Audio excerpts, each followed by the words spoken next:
وشفيعنا وحبيبنا ونبينا ومرشدنا ومولانا محمدا عبده ورسوله صلى الله عليه وعلى آله وأصحابه وأزواجه وذرياته وبارك وسلم تسليما كثيرا أما بعد أعوذ بالله من الشيطان الرجيم بسم الله الرحمن الرحيم إنا أنزلناه في ليلة القدر وما أدراك ما ليلة القدر ليلة القدر خير من 1000 شهر تنزل الملائكة والروح فيها بإذن ربهم من كل أمر سلام هي حتى مطلع الفجر صدق الله العظيم اللهم صل على محمد وعلى آل محمد كما صليت على إبراهيم وعلى آل إبراهيم إنك حميد مجيد اللهم بارك على محمد وعلى آل محمد كما باركت على إبراهيم وعلى آل إبراهيم إنك حميد مجيد محترم حضرات، سامعین کرام، عزیز ساتھیوں، بڑا مبارک مہینہ ہے رمضان المبارک کا مہینہ۔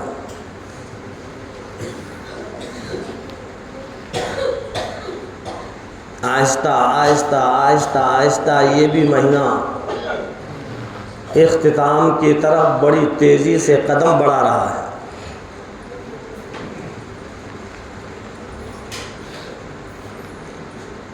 ایک ہفتہ اور ہے، یہ برکتیں، یہ رحمتیں، مغفرتیں اللہ تبارک تعالیٰ کی طرف سے جو عام ہیں، ہم یہ 2-4 دن 7-8 دن جو بھی ہیں اس کی قدر کریں۔ آخری عشرہ ہے یہ۔ فرمایا سرکار دو عالم صلی اللہ علیہ وسلم نے عتق من النار، جب وہ عشرہ ہے کہ اللہ تبارک تعالیٰ لوگوں کو جہنم سے آزاد کرتا ہے۔ ہم بھی اللہ کے سامنے روئیں، گڑ گڑائیں، اپنے گناہوں کی معافی تلافی کریں۔ اللہ ہمارے گناہوں کی وجہ سے، ہماری غلطیوں کی وجہ سے، ہماری خطاؤں کی وجہ سے، ہماری لغزشوں کی وجہ سے اگر جہنم کے اندر ڈالیں، اللہ سے معافی تلافی کریں، اے اللہ اس عذاب جہنم سے ہم کو بھی بچا۔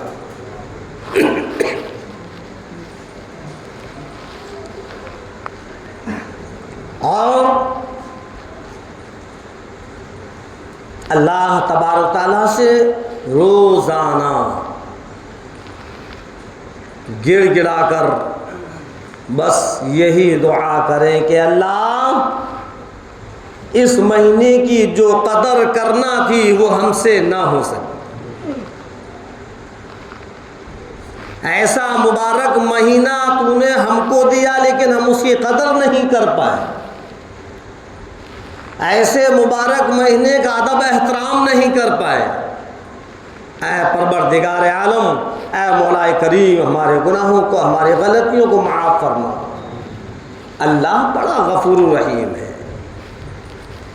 وہ تو اپنے بندوں کے گناہوں کو معاف کرنے کے بہانے ڈھونڈتا ہے کہ میرا بندہ مجھ سے توبائیں کرے، میں اس کو معاف کروں۔ اللہ کے یہاں کوئی کمی نہیں ہے، کمی ہمارے اندر ہے کہ ہم کو اللہ سے مانگنا نہیں آتا۔ ہاں، نماز پڑھیں گے، وقت نکالیں گے، لیکن جب مانگنے کا وقت آتا ہے تو ایسے نکلتے ہیں جیسے کہ نہ معلوم کتنی پریشانی کے اندر یہاں تھے، دعا بھی نہیں مانگتے۔ لوگ سنتیں پڑھنے میں ہیں اور لوگ نکلنے میں لگے ہوئے ہیں۔ اللہ کے بندو، یہ تو اللہ سے مانگنے کا ٹائم ہے، اللہ کے سامنے گڑ گڑانے کا ٹائم ہے، اللہ کے سامنے اپنے گناہوں کی معافی تلافی کرنے کا ٹائم ہے۔ جو مانگیں گے اللہ تبارک و تعالیٰ دے گا۔ اور اللہ کے رسول سرکار دو عالم صلی اللہ علیہ وسلم نے دعا کو تو عبادت کا مغز بتلایا ہے۔ کچھ ہیں جو دعا مانگتے ہی نہیں، سلام پھیرا اور نکلنا شروع۔ کچھ ہیں جلدی جلدی دعا مانگتے ہیں اور جلدی سے نکل جاتے ہیں۔ نہیں، اللہ تبارک و تعالیٰ کو جو ہمارے گناہوں کی وجہ سے، ہماری غلطیوں کی وجہ سے جو ہم سے ناراض ہیں، اس کو ہم راضی کریں، اس کو منائیں، اس سے خوب مانگیں۔ اللہ کے یہاں کوئی کمی نہیں ہے، کمی ہمارے اندر ہے کہ ہم اللہ سے مانگتے ہی نہیں۔ صحابہ کرام کو جب بھی کوئی ضرورت پیش آتی تھی بس اللہ سے مانگا کرتے تھے،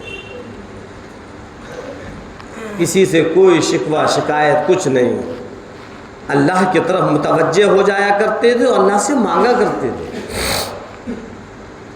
کیسی بھی کوئی پریشانی ہو، کوئی تکلیف ہو، کوئی بیماری ہو، کوئی مصیبت ہو، اللہ کے سامنے رکھتے تھے۔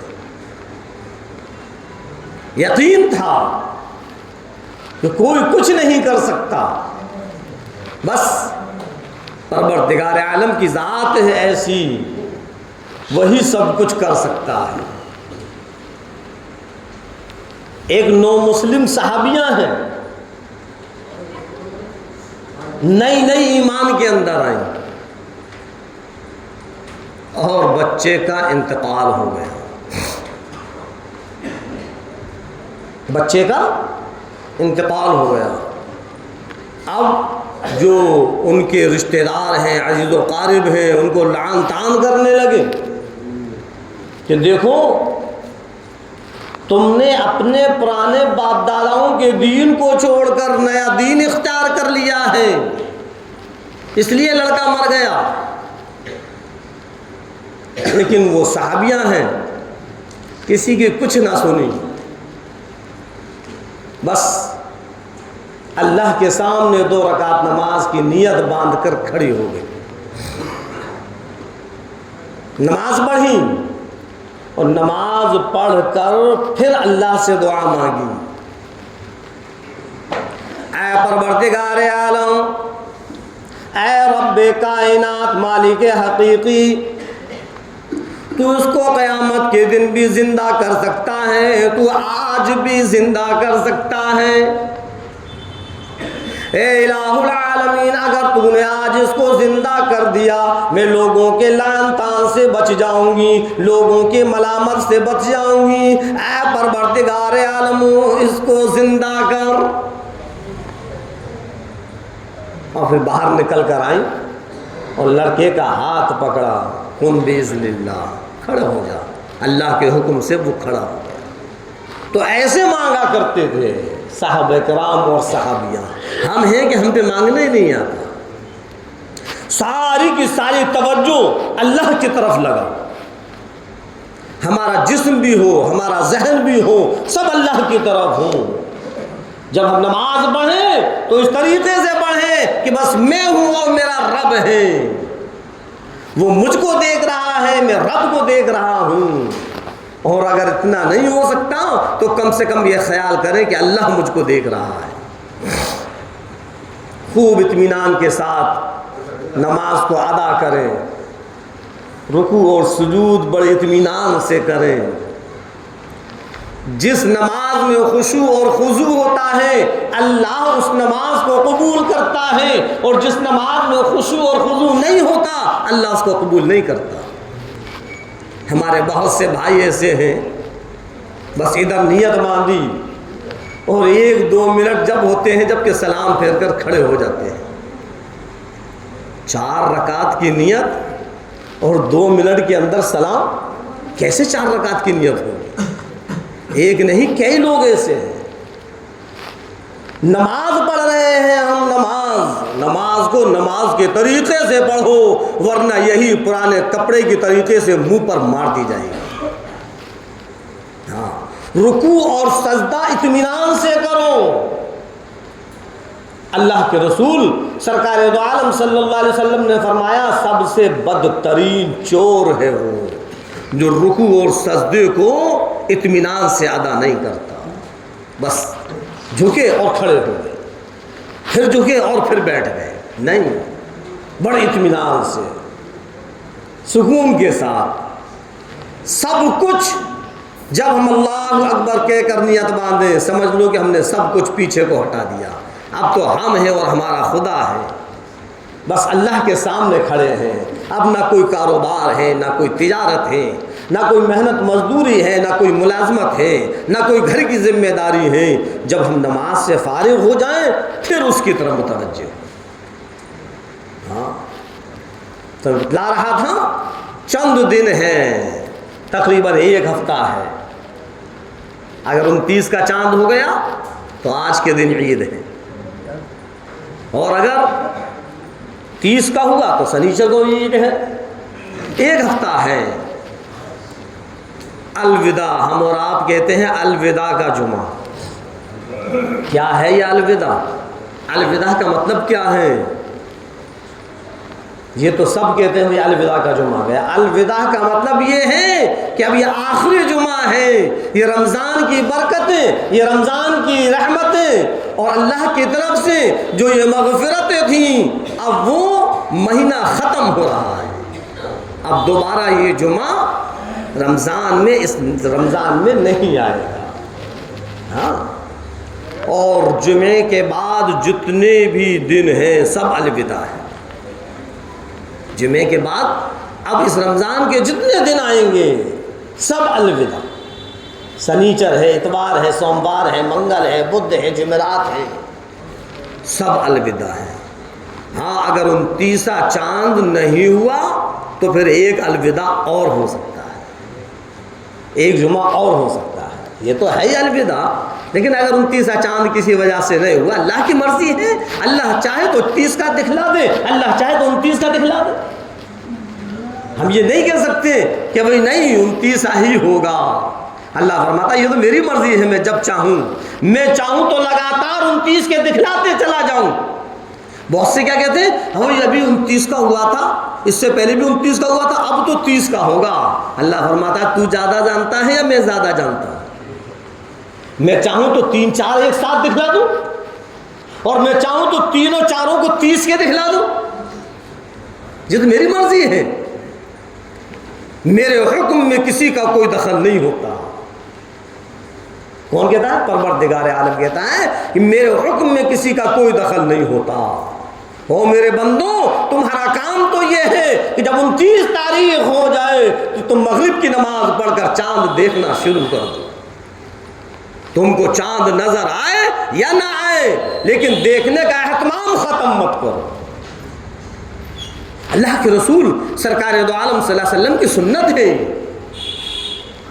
اب بہت سے کیا کہتے ہیں اجی نظر نہیں آیا, نظر نہیں آیا لیکن دیکھنے کا ثواب ہم کو مل گیا، چاند دیکھنے کا ثواب مل گیا۔ 29 تاریخ ہو، چاند دیکھنے کا اہتمام کرو، اگر چاند نظر آ جائے سبحان اللہ، اور اگر نظر نہ آئے تو پھر 30 تاریخ کو بھی چاند دیکھو۔ ایسا نہیں ہے کہ 30 کو تو ارے آپ کیا دیکھیں گے، اب تو عید ہونا ہی ہے، نہیں، چاند دیکھنا اس دن بھی ہے۔ ہاں 29 کا بھی دیکھو، 29 کا نہیں ہو تو 30 کا دیکھو۔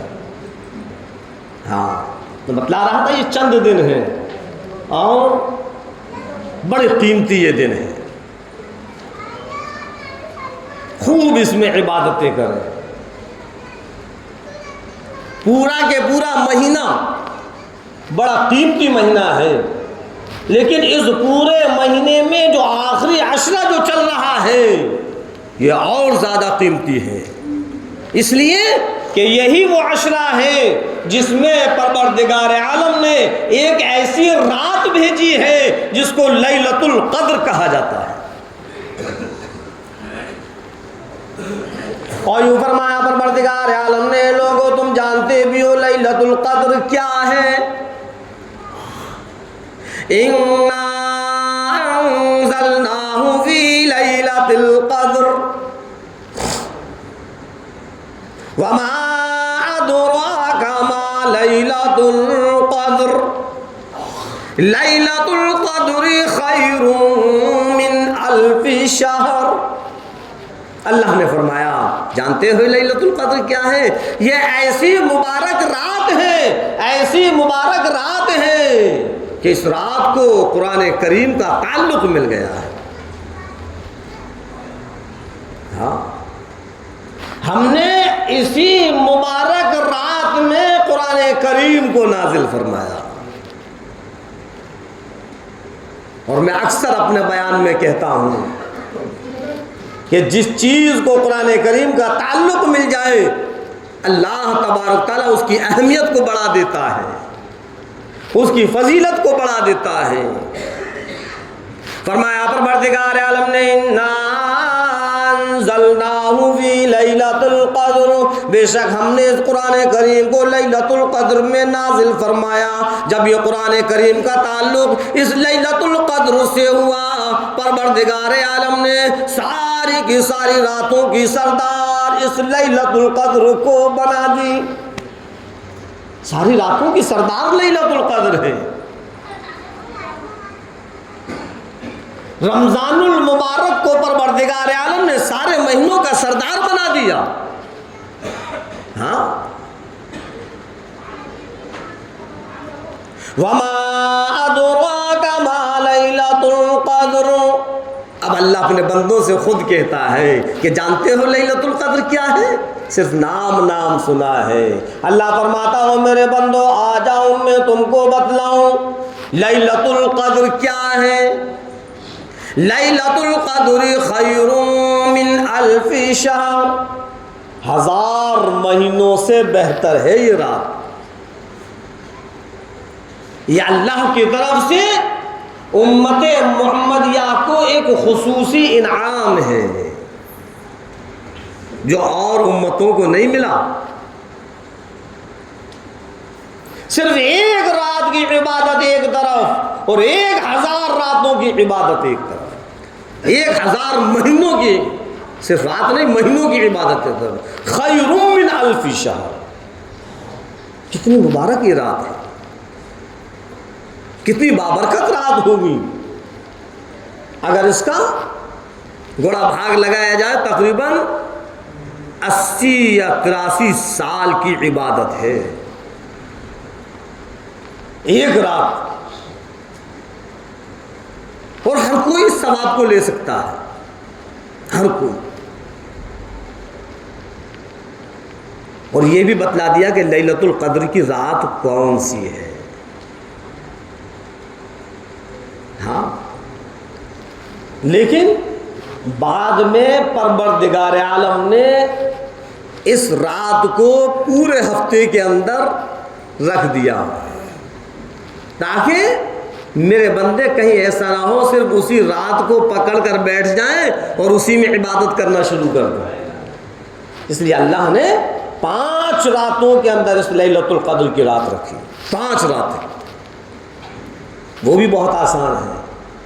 21 23 25 27 29 2 راتیں نکل چکی. 21 اور 23 25 27 29 ابھی 3 راتیں ہیں. اگر وہ رات مل جاتی ہے میرے عزیزو، 80 یا 83 سال کی عبادت کا ثواب ملے گا. ہاں ایسا مبارک یہ عشرہ ہے. لیکن جب یہ آخری عشرہ شروع ہوتا ہے تو ہم لوگوں کی شاپنگیں شروع ہو جاتی ہیں، عید کے لیے خرید و فروخت میں لگ جاتے ہیں، عشاء کی نماز بھی ختم ہو جاتی ہے، تراویحیں ختم ہو جاتی ہیں.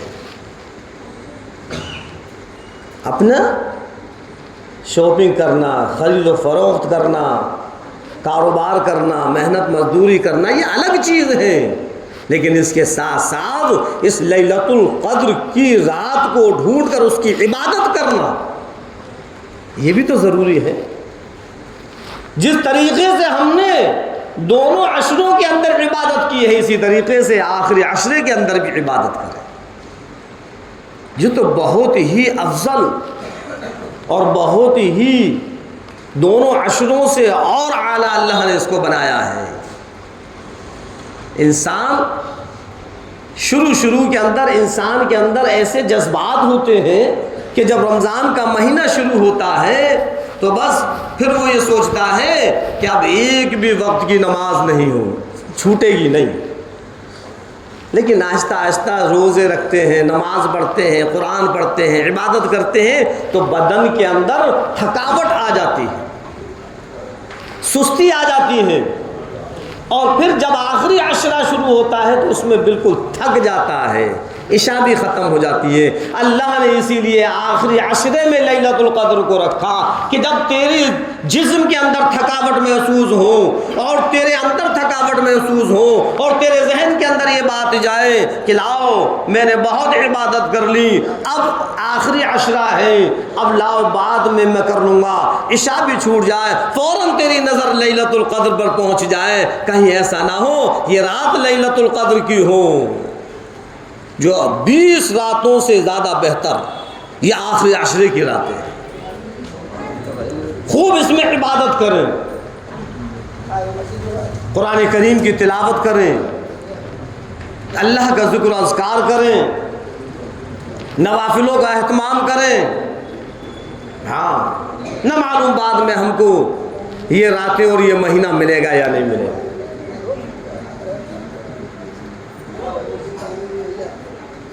ہزار مہینوں سے بہتر. اور اللہ رب العزت نے آگے فرمایا خیر من الف شہر تنزل الملائکۃ والروح فیہا باذن ربہم من کل امر. فرشتے اترتے ہیں، ہاں اللہ کی طرف سے پھر اعلان ہوتا ہے، اللہ کی طرف سے مغفرت عام ہو جاتی ہے، اللہ کی طرف سے اعلان ہوتا ہے آ جاؤ کس کو کتنی کس چیز کی ضرورت ہے آج مجھ سے مانگ لو، میں نہ دوں تب کہنا. او میرے بندو آ جاؤ جس کو جس چیز کی ضرورت ہے میرے سامنے جھولی پھیلاؤ، میں تمہاری جھولیوں کو بھر دوں گا. اگر تم گنہگار ہو، تم خطا بار ہو، اگر تمہارے اندر گناہوں کی وجہ سے، لغزشوں کی وجہ سے اگر تم یہ سمجھتے ہو کہ میں گنہگار ہوں، فرمایا پروردگار عالم نے نہیں آ جاؤ آج کی رات میں تمہارے گناہوں کو بھی معاف کر دوں گا. کیسی مبارک رات ہے، اللہ بلا رہا ہے کہ اپنے گناہوں سے معافی تلافی کر لو، میں تمہارے گناہوں کو معاف کر دوں گا، میں تمہاری خطاؤں کو معاف کر دوں گا. اللہ کی رحمت سے نا امید نہ ہو. سمندر کے جھاگ کے برابر بھی اگر گناہ ہے ان کو بھی اللہ معاف کر دے گا. زمین کی ریت کے ذرات کے برابر بھی اگر گناہ ہے اللہ ہم کو بھی معاف کر دے گا۔ ہم مانگ کر تو دیکھیں، اللہ کا در ہر وقت کھلا ہے۔ ہاں اللہ تو چاہتا یہ ہے کہ میرا بندہ مجھ سے مانگے اور میں اس کو دوں۔ کمی ہمارے اندر ہے، ہم کو مانگنا نہیں آتا، اور اگر مانگتے بھی ہیں تو بس ہم یہ چاہتے ہیں کہ ادھر ہم مانگیں اور ادھر اللہ ہماری دعاؤں کو قبول کر لے۔ اللہ کے رسول سرکار دو عالم صلی اللہ علیہ وسلم نے فرمایا کہ دعا قبول کرنے کے بھی 3 طریقے ہیں، 3 طریقے سے دعا قبول ہوتی ہے۔ پہلی چیز تو یہ کہ جو اللہ سے مانگے اللہ وہی دے دیتا ہے۔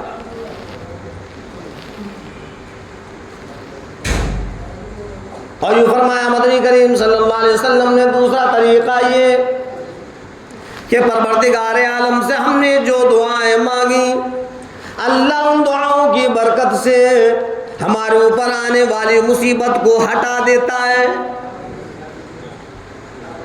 تیسرا طریقہ امام الانبیاء محبوب کبریا مدنی کریم صلی اللہ علیہ وسلم نے بتلایا کہ جو ہم دعا مانگتے ہیں اللہ قیامت کے لیے اس دعا کو رکھ لیتا ہے۔ بندہ جب قیامت کے دن اس کے اجر و ثواب کو دیکھے گا تعجب کرے گا اور کہے گا الہی کاش میری ایک بھی دعا دنیا میں قبول نہ ہوتی، سب آخرت کے لیے رکھ دی جاتی۔ اتنا اجر و ثواب اللہ قبول کرتا ہے۔ اللہ سے خوب مانگو۔ ہاں یہ آخری عشرہ ہے، لیلۃ القدر کی راتیں چل رہی ہیں، اللہ کی طرف سے رحمتیں مغفرتیں عام ہیں، جو مانگیں گے پروردگار عالم دے گا۔ اور میرے عزیزوں، اور ہے کون جو ہماری سنے اللہ کے علاوہ؟ وہی تو ہمارا مشکل کشا ہے، وہی تو ہمارا حاجت روا ہے، وہی تو ہماری مرادوں کو پوری کرنے والا ہے۔ صحابہ کرام جب بھی کسی چیز کی ضرورت ہوتی تھی اللہ سے مانگا کرتے تھے۔ ہمیں مانگنا ہی نہیں آتا، ہم پر وقت ہی نہیں ہے کہ لاؤ اللہ سے بھی کچھ مانگ لیں۔ نماز پڑھے پھر خوب دعائیں مانگو۔ ہاں قرآن کریم کی خوب تلاوت کریں اور اللہ سے یہ بھی دعا مانگیں کہ اے پروردگار عالم جس طریقے سے تو نے اب تک ہم سے روزے رکھوائے ہیں آگے روزے رکھنے کی بھی ہمیں ہمت دے اور ہمیں توفیق عطا فرما کہ ہم آگے بھی اسی طریقے سے مکمل روزے رکھیں۔ ہاں ایک روزہ بھی اگر چھوٹ جائے گا نا تو ساری زندگی بھی روزہ رکھیں گے تو اس کا ثواب نہیں ملے گا جتنا اس ایک روزے کا۔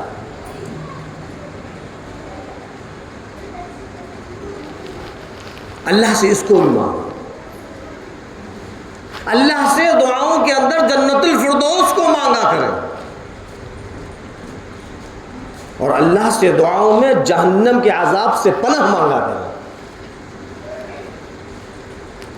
دنیا بھی مانگے اور آخرت بھی مانگے، ایسا نہیں ہے کہ صرف آخرت ہی آخرت ہے۔ دنیا میں اللہ نے جب ہم اور آپ کو بھیجا ہے تو دنیا کی بھی ضرورت ہے، لیکن دنیا کو صرف اتنا مانگے جتنی ضرورت ہے اور آخرت کو اتنا مانگے جتنی آخرت کی ضرورت ہے۔ اللہ نے ساری چیزیں قرآن کریم کے اندر رکھ دی ہیں، ہم اس کو پڑھ کر تو دیکھیں، اس کو کھول کر تو دیکھیں، نہیں آتا تو علماء کرام سے پوچھ کر تو دیکھیں۔ ایسی جامع دعا ہے کہ جب اللہ سے ہم مانگیں گے تو دنیا بھی ملے گی اور آخرت بھی ملے گی۔ ربنا آتنا فی الدنیا حسنہ وفی الآخرۃ حسنہ وقنا عذاب النار، سب آ گیا۔ دنیا بھی آ گئی، آخرت بھی آ گئی، اور جہنم کے عذاب سے بھی بچنے کے لیے اللہ نے بتلا دیا کہ میرے بندو یہ مانگا کرو، ربنا آتنا فی الدنیا حسنۃ وفی الآخرۃ حسنۃ وقنا عذاب النار۔ دنیا بھی دے، آخرت بھی دے، دنیا اتنی دے جتنی ضرورت دنیا کی ہے، اور آخرت پروردگار عالم اتنی عطا فرما جتنی آخرت کی ضرورت ہے، اور جہنم کے عذاب سے ہماری حفاظت فرما۔ ہاں، پچھلے ہفتے میں نے زکوٰۃ کے متعلق بتلایا تھا کہ زکوٰۃ کس پر فرض ہے، اور میں نے بتلایا تھا دینا کس کو ہے، انشاءاللہ اگلے ہفتے بتلایا جائے گا، یہی کہا تھا۔ یعنی زکوٰۃ کا مستحق کون ہے، زکوٰۃ ہم کس کو ادا کریں، کس کو دیں۔ ہم ادھر ادھر دیکھتے ہیں کس کو دیں کس کو دیں۔ اللہ کے بندو، تمہارے گھروں کے اندر تمہارے بھائی ہیں، تمہاری بہنیں ہیں، تمہاری پھوپھیاں ہیں، تمہارے رشتہ دار ہیں، سب سے پہلا حق ان کا ہے، اگر وہ غریب ہیں ان کو دو۔ اللہ نے ہمیں امیر بنا دیا، ہمیں دولت مند بنا دیا، لیکن ہمارے کچھ بھائی ایسے ہیں جو کہ غربت کی زندگی گزار رہے ہیں، ہماری کچھ بہنیں ایسی ہیں جو کہ غربت کی زندگی گزار رہی ہیں، صبح کو کھا لیا شام کی فکر، شام کو کھا لیا صبح کی فکر۔ سب کے گھروں کے اندر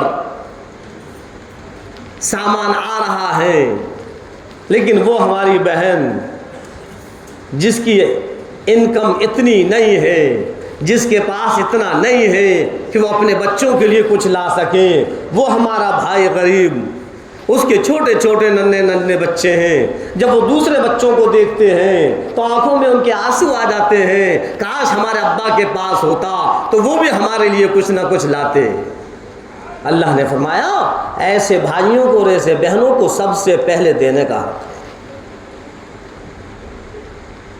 اور کتنا آسان کر دیا، اور بتلاؤں، ضروری نہیں ہے کہ آپ ان سے یہ کہو کہ میری بہن لو یہ میری زکوٰۃ کا پیسہ ہے، تمہاری تنگ دستی کا معاملہ ہے، تم اس میں عید کا خرچہ کر لینا، بچوں کے کپڑے لے آنا، اس کو بتلانے کی ضرورت نہیں ہے کہ یہ زکوٰۃ ہے۔ اگر تم بتلاؤ گے تو اس کا دل ٹوٹ جائے گا، اس کی آنکھیں رونے لگیں گی، اور وہ کہنے لگے گی میرے بھائی تم میری غریبی کا مذاق اڑانے کے لیے آئے ہو، تم کو میں ہی ملی تھی زکوٰۃ دینے کے لیے، کسی اور کے پاس نہیں گئے، میں اب تم کو زکوٰۃ کی مستحق لگنے لگی۔ فرمایا کہ اس کو بتلانے کی ضرورت نہیں ہے تاکہ اس کے دل کو ٹھیس نہ پہنچے، اس سے کہو کہ لو میری بہن عید کا خرچہ ہے، آپ اس میں بچوں کے لیے کپڑے لے آنا، عید کی تیاریاں کر لینا، یہ میری طرف سے ہے، اور فرمایا دل میں یہ نیت کر لو کہ میں زکوٰۃ دے رہا ہوں، تمہاری زکوٰۃ قبول ہو جائے گی۔ بہت سے ایسے ہیں جو کہ غربت میں ہیں، لیکن خوددار اتنے ہیں وہ کسی کے ہاتھ سامنے ہاتھ نہیں پھیلاتے، ایک نہیں بہت سے ہیں، غربت ہے یہ خودداری اتنی ہے کسی کے سامنے ہاتھ نہیں پھیلاتے۔ ایسوں کو ڈھونڈ ڈھونڈ کر دو تاکہ ان کے بھی عید کے خرچے پورے ہو سکیں، ان کے یہاں بھی بچوں کے لیے کپڑے جوتے چپل آ جائیں، ان کے یہاں بھی عید کی سوئیاں وغیرہ آ جائیں۔ جس طریقے سے اور بچے عید کی خوشیاں منا رہے ہیں، اس غریب کے بچے بھی عید کی خوشیاں منانے لگے۔ ایسوں کو دو، ان کو دو جو یتیم ہیں، ان کو دو جو بیوہ ہیں، اور یتیموں کا تو خاص خیال رکھنا چاہیے۔ اللہ کے رسول سرکار دو عالم صلی اللہ علیہ وسلم عید کی نماز پڑھنے کے لیے جا رہے ہیں، راستے میں کچھ بچے کھیل رہے ہیں، ایک بچہ ایک طرف کھڑا ہوا ہے، سرکار دو عالم صلی اللہ علیہ وسلم نے فرمایا کیا بات ہے، کیا وجہ ہے؟ فرمایا کہ میرے ابا نہیں ہیں. آپ صلی اللہ علیہ وسلم نے اٹھایا اور اٹھا کر حضرت عائشہ صدیقہ رضی اللہ تعالیٰ کے پاس لائے اور کہا اس کو نہلاؤ دھلاؤ، اس کو اچھے کپڑے پہناؤ، اور پھر آپ اس کو لے کر چلے. اور پھر انہی بچوں کے سامنے جب پہنچے تو سارے بچے یہی کہنے لگے کاش آج ہم بھی یتیم ہوتے تو امام الانبیاء سرکار دو عالم صلی اللہ علیہ وسلم کی گود میں ہم ہوتے. تو آپ یتیموں سے بڑی محبت کیا کرتے تھے. اس لیے اللہ کے رسول سرکار دو عالم صلی اللہ علیہ وسلم نے ہم کو یہ سبق دیا ہے کہ یتیموں کا خیال رکھنا، یتیموں سے محبت کرنا. یتیموں کو جب یتیموں پر نظر پڑے تو نظر انداز مت کرنا، ان کو جو ہو ان کے لیے اس کا انتظام کر دینا. ہم ڈھونڈتے ہیں کہاں دیں، کس کو دیں. ارے جو ہمارے پاس چل کر آ رہا ہے وہ تو چل کر کہیں اور بھی جائے گا، یہاں سے بھی لے گا وہاں سے بھی لے گا. اس نے تو اپنا پیشہ بنا لیا ہے، اس نے اپنا دھندا بنا لیا ہے. اس کو صبح سے شام اس کا ایک ٹارگیٹ ہوتا ہے کہاں کہاں جانا ہے اور آج کتنا اکٹھا کرنا ہے. لیکن جو ایسے غریب ہیں، خوددار ہیں، جو کسی کے سامنے ہاتھ نہیں پھیلاتے، ان کو بھی تو ڈھونڈ کر دو. اب ایک مسئلہ یہ آ جاتا ہے کہ کوئی یہ کہے کہ حضرت ان لوگوں کو دینا ہے یا نہیں دینا. ان کو دینا ہے. اللہ کے رسول سرکار دو عالم صلی اللہ علیہ وسلم کے پاس ایک سائل آیا اور سرکار دو عالم صلی اللہ علیہ وسلم سے کہنے لگا. اللہ کے رسول سرکار دو عالم صلی اللہ علیہ وسلم نے اشرفیوں کی تھیلیاں اٹھا کر اس کو دے دی اور وہ اپنی بغل میں دبا کر خوشی خوشی جانے لگا. فرمایا مدنی کریم صلی اللہ علیہ وسلم نے صحابہ یہ اپنی بغل میں جہنم کی آگ لے جا رہا ہے. صحابہ کرام ایک دم حیران ہو گئے، تعجب کرنے لگے. جب آپ نے فرمایا کہ اے صحاباؤ یہ اپنی بغل میں آگ، جہنم کی آگ لے جا رہا ہے، صحابہ عرض کرنے لگے اللہ کے رسول وہ کیوں؟ ارشاد فرمایا مدنی کریم صلی اللہ علیہ وسلم نے یہ کھانے پر قدرت رکھتا ہے، اس کے باوجود بھیک مانگتا ہے. کیا فرمایا؟ یہ کمانے پر قدرت رکھتا ہے، اس کے ہاتھ پاؤں صحیح سالم ہے، یہ بالکل صحیح ہے، کما سکتا ہے، لیکن اس نے اپنا پیشہ بنا لیا، اپنا دھندا بنا لیا، بھیک مانگنا اس نے شروع کر دیا. مانگتا ہے بھیک، یہ جو اپنی بغل میں لے جا رہا ہے جہنم کی آگ. عرض کیا صحابہ کرام نے اللہ کے رسول پھر آپ نے دیا کیوں؟ صحابہ کرام کے اندر ایک عادت تھی، کسی بھی بات کو وہ پوشیدہ نہیں رکھتے تھے، بالکل ایک دم اس کو آئینے کی طریقے سے صاف کر لیا کرتے تھے. فوراً ایک دم صحابہ کرام کہنے لگے اللہ کے رسول جب یہ جہنم کی آگ لے جا رہا ہے تو آپ نے کیوں دی؟ یہ سننے کی بات ہے، غور سے سنیں. ارشاد فرمایا مدنی کریم صلی اللہ علیہ وسلم نے جو ہمارے در پر مانگنے کے لیے آئے اس کو دینے کا حق ہمارا. جو ہمارے در پر مانگنے کے لیے آئے، جو ہمارے پاس مانگنے کے لیے آئے، اس کو دینا ہمارے لیے ضروری ہے. وہ صحیح مانگ رہا ہے یا غلط مانگ رہا ہے یہ فیصلہ پروردگار عالم کرے گا. تو پتہ یہ چلا کہ جو کوئی آئے اس کو دینا ہے.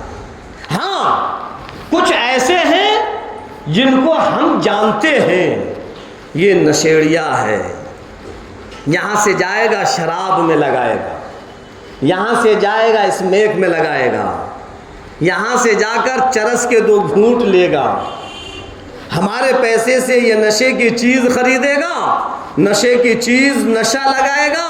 فرمایا پھر ایسے کو نہ دو. جب ہم جانتے ہیں کہ اس سے یہ نشہ کرے گا، اب اگر ہم جاننے کے باوجود اس کو دیں گے تو اس کا گناہ ہم کو بھی پڑے گا. بہت سے یہ کہ ارے کچھ بھی کرے لاؤ دے دو اس کو، آیا ہے. نہیں، سوچ سمجھ کر دو، دیکھ کر دو. تو زکوٰۃ کس کو دینا ہے؟ سب سے پہلے اپنے رشتہ دار، اپنے رشتہ داروں میں دیکھنا ہے کون کیا ہے، کیسا ہے۔ ہمارے چچا ہیں، ہمارے تایا ہیں، ہمارے بھائی ہیں، ہاں ہماری پھوپھیاں ہیں، ہماری بہن ہے۔ باپ کو نہیں دے سکتے، بیٹے کو نہیں دے سکتے، سمجھے، دادا کو نہیں دے سکتے، لیکن بھائی، چچا، تایا، پھوپھی، خالہ، ان کو دے سکتے ہیں، ان کو دینا ہے۔ اب اگر کوئی ایسا رشتہ داروں میں نہیں ہے تو پھر مدارس کو دیں، ایسے مدرسوں میں دیں جہاں بچے کے کھانے کا انتظام ہے۔ ہمارے پیسہ جب اس مدرسے میں پہنچے گا اور اس سے بچے جب کھائیں گے اور پھر قرآن کریم کی جو تلاوت کریں گے، جب وہ تلاوت کریں گے ہم کو ثواب ملے گا۔ ہاں، اس کے بعد پھر ہم جس کو چاہیں، جو ہمارے پاس آ جائے اس کو دے دیں، لیکن سب سے پہلے اپنوں کا حق ہے۔ اور ہمارا حال یہ ہے، ہم اپنوں کو ہی دور کر دیتے ہیں، چاہے وہ زکوٰۃ ہو، چاہے وہ صدقہ فطر ہو۔ سمجھ میں آئی؟ ہاں، آخری چیز اور میں بتلا رہا ہوں، لیلۃ القدر بڑی مبارک رات ہے۔ اللہ کے رسول سرکار دو عالم صلی اللہ علیہ وسلم نے اس رات کو پانے کے لیے سب سے بہتر ایک طریقہ بتلایا، اعتکاف۔ کوئی یہ سوچے کہ بھئی لیلۃ القدر کیسے ملے گی؟ فرمایا اعتکاف کی نیت کر کر جو مرد ہیں وہ مسجدوں کے اندر بیٹھ جائیں اور جو عورتیں ہیں وہ اپنے گھروں کے اندر بیٹھ جائیں، اعتکاف کی نیت سے بیٹھیں گے۔ اب ہم اگر سوئیں گے تب بھی ہمیں ثواب ملتا رہے گا۔ اب وہ رات اگر آ گئی اور اتفاق سے تھکاوٹ سے ہمیں نیند بھی اگر آ گئی تب بھی ہمیں اس رات کا ثواب مل جائے گا، کیونکہ معتکف ہیں۔ لیکن بڑا افسوس ہوا اس بار یہ دیکھ کر، پورے محلے کے اندر اس مسجد کے لیے کسی پر ایک ایسا بھی انسان نہیں کہ اس پر اتنا وقت ہو جو کہ اعتکاف میں بیٹھ جائے۔ کہاں 10 12 15 لوگ بیٹھا کرتے تھے، اور آج صرف تنہا ایک ہے بس۔ اگر یہ بھی نہ بیٹھے پورے محلے پر عذاب آ جاتا۔ ہمیں اس چیز کی فکر کرنا ہے، معلوم ہے کتنا بڑا ثواب ہے۔ اصل وجہ یہ ہے کہ ہمیں ثواب کی اہمیت پتہ نہیں ہے۔ ہم نے تو بس سوچ لیا یعنی اب کی ہم نہیں بیٹھ رہے، لیکن ہم نے یہ نہیں سوچا کہ ہم نے کتنے ثواب کو ختم کر دیا۔ سونے میں کتنے گھنٹے ہوتے ہیں، دن اور رات میں کتنے گھنٹے ہوتے ہیں، گھنٹوں کے اندر کتنے منٹ ہوتے ہیں، اور منٹوں میں کتنے سیکنڈ ہوتے ہیں۔ ہر گھنٹہ، ہر منٹ، ہر سیکنڈ پر ثواب ملتا ہے جو معتکف انسان ہوتا ہے، چاہے وہ سو رہا ہو، چاہے کھا رہا ہو، چاہے قرآن کریم کی تلاوت کر رہا ہو، چاہے نماز پڑھ رہا ہو، کچھ بھی کر رہا ہو، لیکن اس کے نام اعمال میں ہر سیکنڈ، ہر منٹ، ہر گھنٹہ ثواب لکھا جائے۔ سمجھا ہی نہیں ہم نے؟ ہاں، اپنے اندر یہ جذبات پیدا کرو، ہمارے اندر یہ امنگ ہونی چاہیے کہ ہم کو بھی یہ ثواب ملے۔ ہاں، اب اگر کوئی یہ کہے اجی اب تو دن نکل گئے، نہیں، اللہ سے مانگے، اپنے وقتوں کو فارغ کریں۔ ابھی ہمارے پاس 1 ہفتہ ہے، آج بھی بیٹھ سکتے ہیں ہم۔ اللہ تبارک تعالیٰ دینے والا ہے۔ اللہ سے جب روئیں، گڑ گڑائیں گے اور جب معافی تلافی کریں گے، الہی یہ میری نالائقی ہے جو کہ میں یہ نہ کر سکا کہ 21ویں شب میں مجھ کو بیٹھنا تھا، اے پروردگار عالم مجھ کو معاف فرما، الہ العالمین، اتنا بڑا ثواب میں نے چھوڑ دیا، مجھ سے بڑا کوئی نالائق نہیں ہے، اے اللہ میری غلطی کو معاف فرما، اور اب میں یہ عہد کر رہا ہوں آج سے میں بیٹھنا بیٹھنے کے لیے کہہ رہا ہوں، الہ العالمین میرے بیٹھنے کو قبول فرما۔ ہو سکتا ہے اللہ ہم کو پورے عشرے کا ثواب دے دے، ضروری نہیں ہے کہ 7 دن کا ملے، ہو سکتا ہے کہ پروردگار عالم ہماری غلطی کے پچھتاوے کو دیکھ کر پورے عشرے کا ثواب دے دے۔ اپنے اندر یہ جذبات پیدا کرو، اپنے اندر یہ شوق پیدا کرو، اپنے اندر یہ امنگ پیدا کرو کہ آخرت میں زیادہ سے زیادہ ثواب ہمیں کس طریقے سے ملے گا۔ جس طریقے سے دنیا کی دولت کو حاصل کرنے کی امنگ ہوتی ہے، دنیا کی دولت کو حاصل کرنے کے جذبات ہوتے ہیں، اسی طریقے سے آخرت میں نیکیاں حاصل کرنے کے کہ آخرت میں ہمیں کس طریقے سے کامیابی ملے، اس کے بھی جذبات ہونے چاہیے، اس کی بھی امنگ ہونی چاہیے۔ ہاں آخری عشرہ ہے، خوب عبادت کریں، اللہ سے خوب مانگیں، اللہ تبارک تعالی ہم اور آپ کو کہنے اور سننے زیادہ عمل کرنے کی توفیق عطا فرمائے۔ وما علینا